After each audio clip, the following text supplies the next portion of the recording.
we move on to the crunch time. Game of the year. My God, just set the standard. I think if people who've talked to me know that what's coming up. I just was obsessed with this game for like 2 months straight. I don't know. I had this like paired with a different one that could have been your number one. So I was a bit surprised that this went to your number one, but we'll get to that one in a second. I think you're thinking of the bonus game. Yes. But before we get to the bonus game, we're going... Number one. Number one has to be the one and only. Needs no introduction. Yeah, Elden Ring. Just... tremendous. Like It's really good. it's just I think it was perfect because last year fantastic. you were obsessed over Bloodborne. yeah, Is that a the few years correct ago. Yeah. I- Sorry, yes, that was the summer of 2020 when I first played 2020. Bloodborne, and I was obsessed with that. Yeah. So like it gave me real vibes when this came out for you for Elden Ring, and I think it's just such a you game. It really is such a me game. I love punishment. I love to hate myself. And that's all of these in this game. It's a normal millennial life, you know. Yeah. But yeah, Elden Ring is just like I'm a huge Dark Souls fan. Yeah. I love like Soulsborne's games. And just Elden Ring is just all of those games combined into one. Like I didn't take too hot to Sekiro, the game they made before this. For me, it was just like too like split secondy sort of like gameplay where you had to like time parries and stuff like that. I was too focused on that, and it didn't take to it as hotly. But this is like Elden Ring is like all the Dark Souls and Bloodborne, but open world, and could do anything you want in it, and it's just in any order, and the lore and the story and the items you find and the combat and the enemies and everything's Now, amazing. I will say, you say it's open world and you can do it in any order. I remember when you started this game and you got real frustrated because there is actually an order on how to play this game in an open world setting, and you ended up, instead of going straight, you went right, and you ended up in a ridiculous like area that you shouldn't have been in first. Yes, And down into Caelid. Yeah, you I'll ended never up forget in that. so many situations that you were like, how the hell am I supposed to beat this person? And then of course you realized, like, I think it was like 12 hours in or something like that, was it? Yeah. About 12 hours in, you were like, oh, that's why I didn't go up north, like along the path, which wasn't as clear as even I looked at it. And I was like, that's not clear that you need to go that way. But yeah. It's funny because when you come out of the tomb, when you very first start the game, Yeah. you come out of the tomb into the open world in Elden Ring, and that's actually where we are now in the footage. That the game it does tell you where to go, but it doesn't explicitly tell you. And I didn't know this when you first start the Yeah. game, that whenever you go to like the save point beacons, like the fireplaces, there's actually a guiding light that directs you in the direction of like the main objective of the game. Yeah. But I didn't know that at the start. I didn't know nothing. How are you supposed to know that? I just thought that was the decoration in the game. So then I proceeded to like just walk around and explore. And the first thing I did was walk into this swamp, as you can see in the footage here. I didn't find this dragon though, but I walked into the swamp and I seen a little kind of a ruins, and I was like, oh, this is Dark Soulsy, like the kind of a cool little ruins, just test out my new character, my new spells and stuff. Yeah. And then I was like, oh, there's like a little house here, and I'll just open this little chest, and then it's like, oh, I just got engulfed by this smoke and then teleported halfway across the map. Hella far. Yeah, and I was like, is this part of the game? Is this meant to happen? I had no idea what was happening. And bearing in mind, this is like the opening hour of the game. I just happened to come across here after running around. Not even an hour, probably half an hour. Just walked on in, and Yeah. the next thing I'm teleported to this insanely like one-shot land where I keep dying to enemies who keep killing me in one blow. I have like the base armor, base stats, base everything, like level 5 in the game. We I start just off with like remember level 5 this or 6. whole stress from you of just like, what is this? Like, oh my god, I just keep dying, and like I just kept getting videos and messages of you talking about like massive creatures like the dragon, but not actually the dragon, that you were like, what is this? This is ridiculous. How on earth am I gonna do this? Like, what is? And then someone like, I remember you saying you died because something threw a tree at you from like way away, Yeah. and you were just like, this is ridiculous. Like, this game is so like, what is going on? And then of course, like I think you got back to that area, that starting area, and then you were like, oh, I was supposed to go this way. You're right. I think it was about 10 hours in by the time I realized it's like, oh, there's actually a fast travel in this game, and I can just teleport back to the opening part of the game, but not before going through 10 hours of. I was like, is this what everybody else is playing? Is this what everybody's going?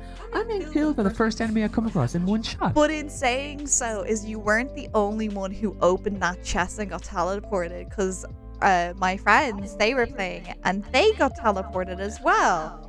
And they were like, oh no, like, and they died like a bunch of times and restarted, and then realized, oh no, okay, don't open any chests going forward. That's what So they do not learned. open chests in the opening area, and if you do, dodge roll behind you backwards and get out of the way just in case. What a game setting though, to be like, you decided to open this chest. Joke's on you. It's the ultimate troll maneuver, isn't it? It's just like, you know what, you're after starting this game. Just Pretty then sure that was a teleport you to troll one that of the killed hardest area. Yeah. That was a troll move. Yeah. But anyway, to talk about the actual game itself, it's everything you could hope for in like an open world. It has the same Dark Souls, like Soulsborne trappings, where you have your spells, you have your weapons, your armor, upgrades. It has like, you know, that traditional Dark Souls, like you die, you drop your coins, you try and come back and then retrieve all of your coins and stuff like that. It has that, except it's in an open world setting now, and you can travel anywhere. And I think that's the greatest appeal of this game is. No, it is the setting for one, but then the exploration and finding out about what happened in this world, and finding new weapons to load out your kit, finding new armors and spells, and exploring like different crevices, and like, oh, you might come down like a river, like, and then find out that there's like a cave hidden at the end of it, and like exploring that. And even if you get something that your character can't use, it was the journey that you remember, and it was like that exploration it wasn't directly rewarded for you because that just wasn't an item that you can use, but it was so fun to do that and to explore, and you still get stuff and experience and coins and like usable items and I stuff. think it's also like you can have like a different character build each time to make it like true. slightly different. It's the one thing that like I really enjoyed watching this. Like, I don't think it is a game that I play, which is really funny because the style of open world maps, like finding, like as soon as this open world, like I discover every little nook and cranny, like try to kick over every like little rock or like pull up a tree kind of thing. I'm like, I want to see what I can do. Can I break the game? But I just feel like I wouldn't necessarily go into it, and it's not even like, I think it's just not like my full vibe of commitment. I just think it's maybe a bit too long and too difficult for you. I believe that you would find this frustrating. So that's the only thing I would say. I think Dark Souls games, like I just think like you would find frustrating. But I think like Apex Legends, and that's extremely competitive and difficult. It's the lore and the story and the world setting that you love. Yeah. And I think that you would love that in this game as well, because it is very like high fantasy, and it is dark. It's very dark, like it's a dark fantasy, and I think you would love that. But I just think the gameplay wise you would find frustrating, like dying. It's very quick, it's very rhythmic. I always call Dark Souls games rhythm games, because it's all about the timing, and the combat is really difficult in it. That being said, I don't think Dark Souls or not Dark Souls, but I don't think Elden Ring is as difficult as Dark Souls. Like, it's definitely a little bit easier, but that being said though, it is a difficult game. And it's not truly open world in the same way as Breath of the Wild was open world. Like, that is an open world. You can go to the final boss just from starting the game, like, you know. Just speed straight in. If you wanted to go to the final boss, you might get creamed, but you can go there. It's not like that in Elden Ring. You do have to do certain key objectives, like to be able to progress to the next areas in the game. But in the old game was very narrow, very claustrophobic, sort of like corridors of like even in dungeons and like pathways. It was all very linear, extremely linear.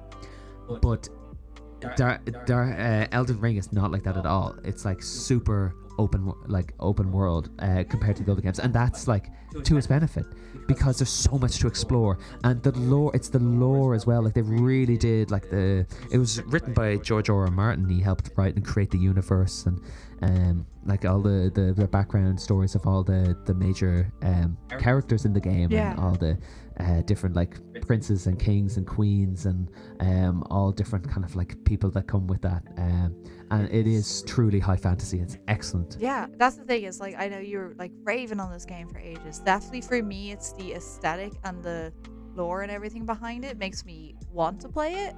Yeah, but I think the actual gameplay makes me not want to play it. I would love if they had a built-in co-op mode where I know they do have co-op, but I think whenever you in an encounter, I think that you then disappear. But I think there are mods that will change the game to be that you can permanently play co-op with people, but that's like a user-made mod. It would be great if they had an official and there probably is ways to do it. It's just the nature of From Software games and Dark Souls and the Soulsborne games is that everything is convoluted and obtuse and obscure, and they would never directly add in hey, here's a co-op feature, just enter this mode. You have to do it within the game and like in game, so it's kind of hard. It's like more convoluted than it needs to be able to play with friends, but it is there. It's just awkward to use and to get to. But I think I would love to play this game again with you in a co-op, and I'm not sure how good of a couples game it would be, but it certainly would be amazing to experience this game together and play different builds and stuff. And that's one of the best things about it. The enemies are incredible. The different biomes are like so rich, full of lore and like things to do and explore and like rewards, and like you're very well rewarded in this game with like new spells and new equipment, and you can change your build, like not really easy, and it doesn't really encourage like changing builds too much, but it is possible if you wanted to completely rescale and rebuild.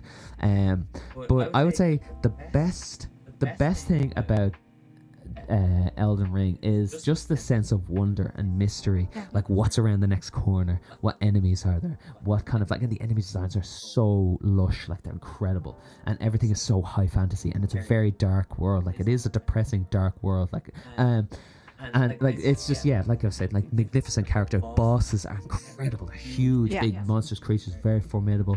Exploration is rewarded, and the world building is amazing. The characters, they're so diverse weapons, diverse like shields and armor and item builds. So cool. Another thing that kind of revolutionizes this whole kind of open world is that there's no quest markers in the game.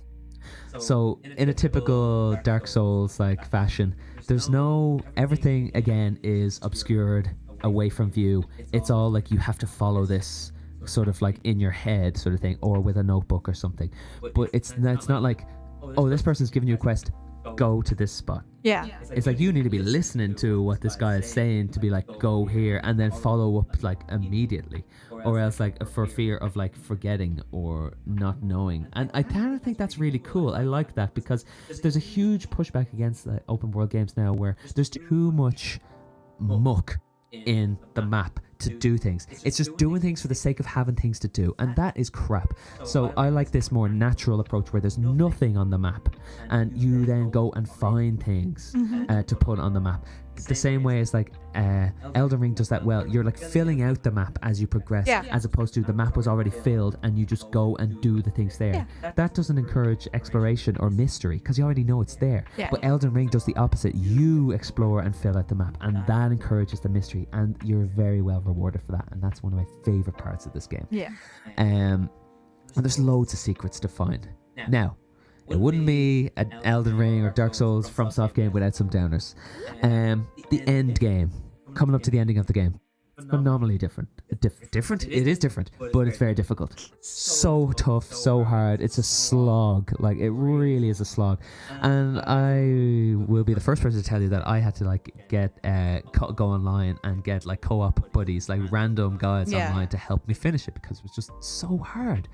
And it's just, and I had gotten, I don't think I ever called in a person to anything except for like the last 3 bosses. You even like left this for a time period, and then came back. Then you came back because you're like, you know what, I want to finish it. And there's another thing before we went on holidays in the year. That's right. And he was like, you know what, I'm gonna finish this. And I think, correct me if I'm wrong, didn't you have like 8 people you brought in, and it was the 8th person that actually helped you finish it? It took a long ass time to finish this game in the final boss, the Elden Beast. Very tough because it's 2 boss fights back to back.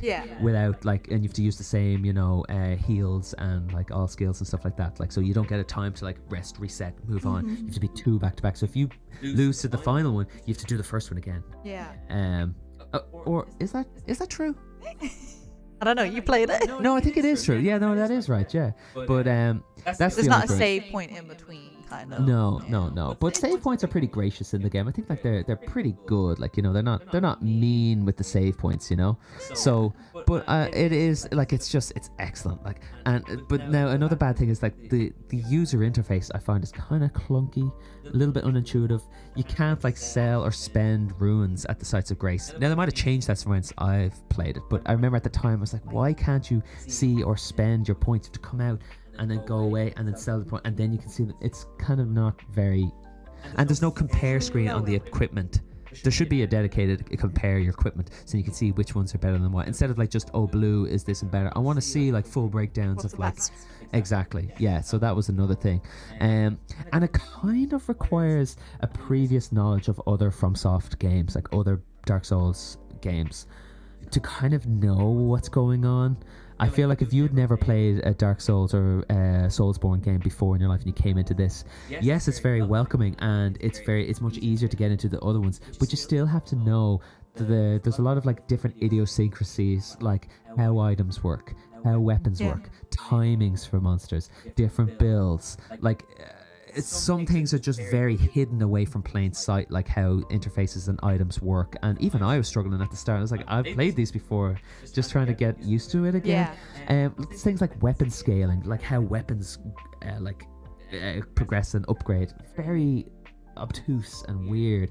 And the story is so aloof. It does not tell you anything that's going on. You have to go on to like 40-minute deep dive YouTube videos to find out what the hell is going on, because people have made like spider diagrams and like those police charts where they're like, who has done this where, and little red string. Exactly. Yeah. I'm not joking. Like, you could have that on like a Google Docs, like, and it's just a bit too kind of obscure for me. So much detail to the point that they don't even know what's connected anymore. I'm sure they do, but for you to piece all these together, like what king is whose brother, and you can tell it's a George R.R. Martin thing, and him collaborating with FromSoft. It's so obscure and complicated and complex and convoluted for its own good, like, and that kind of takes away from it. You would like a little bit more of a straightforward story, but look, that's another argument for a different day.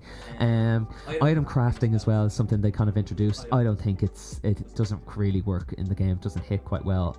Should be like streamlined or simpler, or like an auto instead of going in and making all the things. Like, should be like an auto combine or something like that button that you just hit, it does it all. Weapon upgrade system is terrible. It's really miserly. It forces you to basically just go to build into like a handful of items that you use for the rest of the game. It doesn't encourage like using different builds or spreading through, trying and experimenting with new stuff, and that's disappointing. I had like a 150-hour playthrough where I was using like the same 3 weapons, because if I was to start at the start, I wouldn't be strong enough to reach the end game with the weapons unless you grind it for hella long. And I'm a normal human being with a normal life, and I don't have time for that. So that's what I'm saying. It doesn't encourage experimentation or changing builds. Is the only thing. But to summarize, I guess I could say like it's not for everybody, but those who overcome like the difficult combat will find one of the finest fantasy worlds and one of the best experiences in video games. It is absolutely stellar. Like, the game is tremendous. Cannot recommend it enough. 10 out of 10. Best open world game since, I don't know, Breath of the Wild, I would say. Absolutely, if you haven't played this, please play.